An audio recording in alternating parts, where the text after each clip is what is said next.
Assalamu alaikum. This video is related to the H-Bridge project given to us for the EDC course. Now this is my PCB. As you can see, my name and roll number has been etched right here. Now, unfortunately, this PCB is not functioning and there is no visible short or an open circuit in this PCB. So I was not able to troubleshoot why this circuit is not functioning. It could be multiple factors such as a component being faulty or the optocoupler giving out. Now at first we thought the connector over here was short as it was sparking, but that wasn't the case because even with wires, as you can see, we replaced the connectors with wires. Even then, this circuit is not functioning as we hoped it would.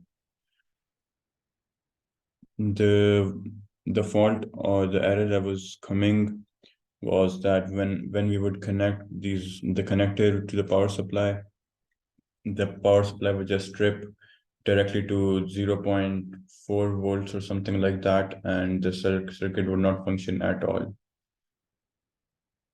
We could have made the circuit better by firstly putting a resistor in front of the optocoupler over here to ensure that the optocoupler is safe and does not wear out. Other than that, we could have used 4 or 2 optocouplers at least to make sure that every input is protected. These 4 inputs right here are protected. But unfortunately, we did not do that at first, and now the PCB is not functioning. Now, how this circuit works is it is controlled by these 2 switches right here.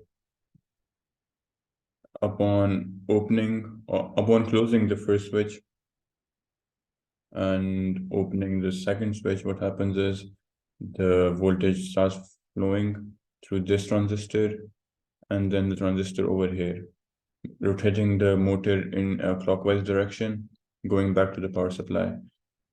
Opening this switch and closing this switch, the current flows through the transistor over here, this transistor, and this transistor. It flows through this pathway. As you can see, this is the pathway it takes to the motor, and it spins or rotates the motor in an anti-clockwise direction. Now, moving on, I will play a video of me simulating the circuit, which I had already uploaded on YouTube, of the schematic of the circuit. Give me a second, please.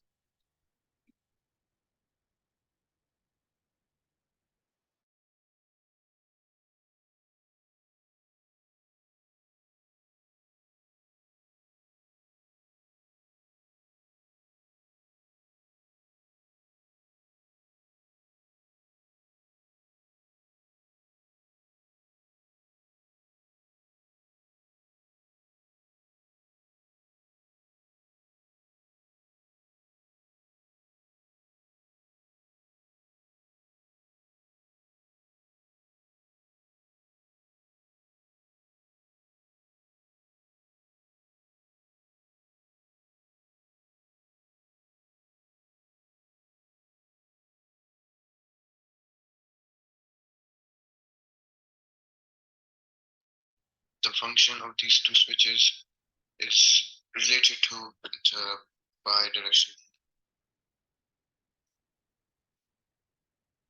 This is the circuit diagram of a H-bridge that operates a DC motor bidirectionally. This circuit includes an optocoupler that isolates the circuit from the input source right here, or the voltage source right here, which is basically for the protection of the circuit components. Now, as you can see, the optocoupler is connected to 2 switches. The function of these 2 switches is related to the bidirectional movement of the DC motor. Upon turning on or closing this switch, the input or current is going to flow to this switch and then to this section right here, flowing through these two transistors. Upon flowing through these two transistors, the current will reach this junction.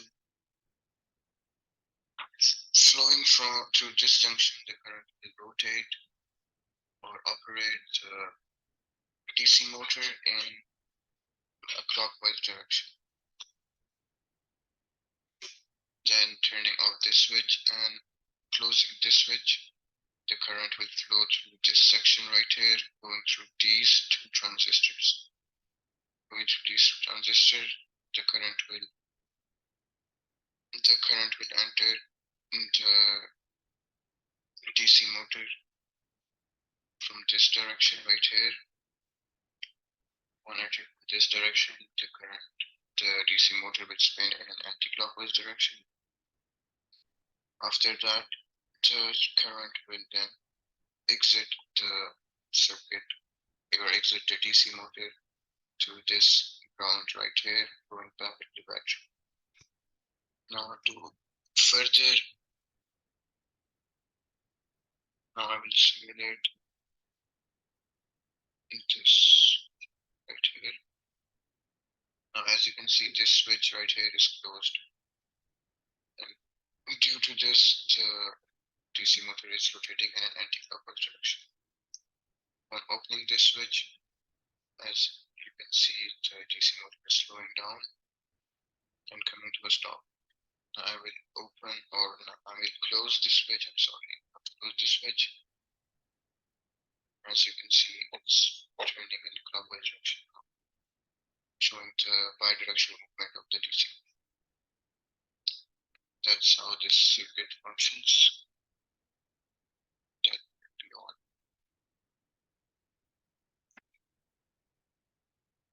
Moving on, I will show you a pre-recorded video of the presentation of this project, which I made myself, of course.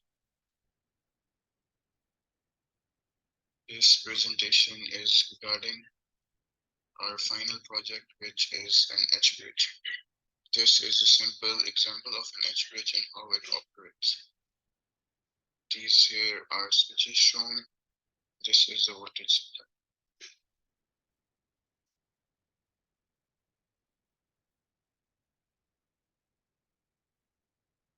How it works. A BJT edge bridge motor driver consists of 4 BJTs arranged in an H-shaped configuration. The base of each BJT is connected to a control input which determines the direction of current flow through the motor. When the control inputs are high, current flows through one pair of BJTs and the motor rotates in one direction.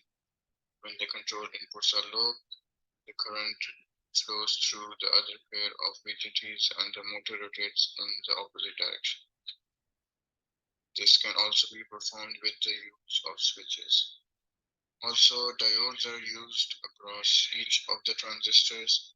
These diodes are used to protect the driving circuitry because high voltage spikes may be generated when the transistors are turned on and turned off at a high rate.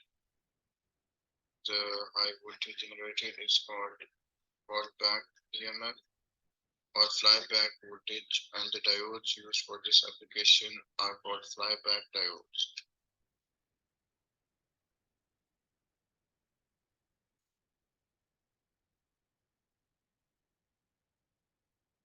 This is the picture or snapshot of my circuit showing what happens when this switch right here is turned on or this switch here is closed and this is open.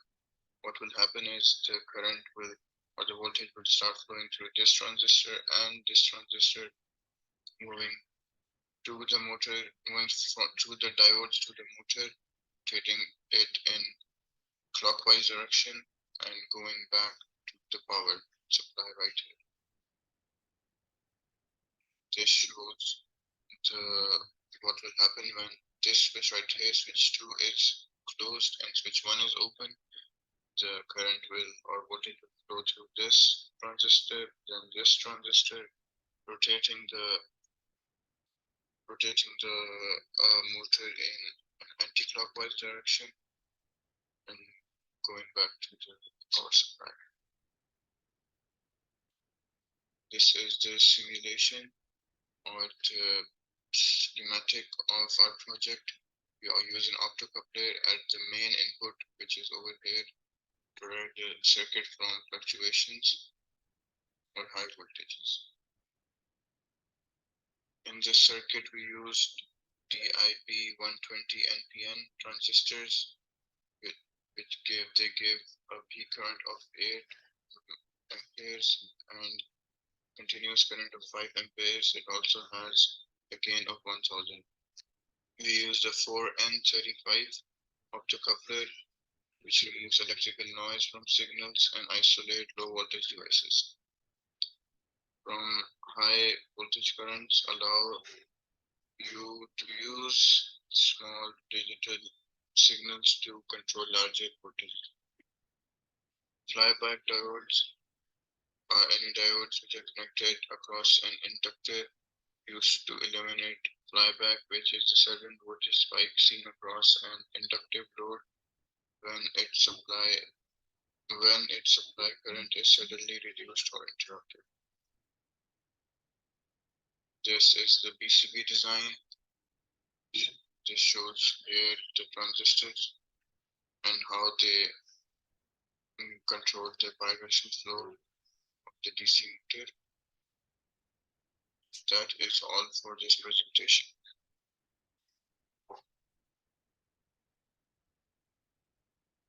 And that will be all for this video. Thank you for watching.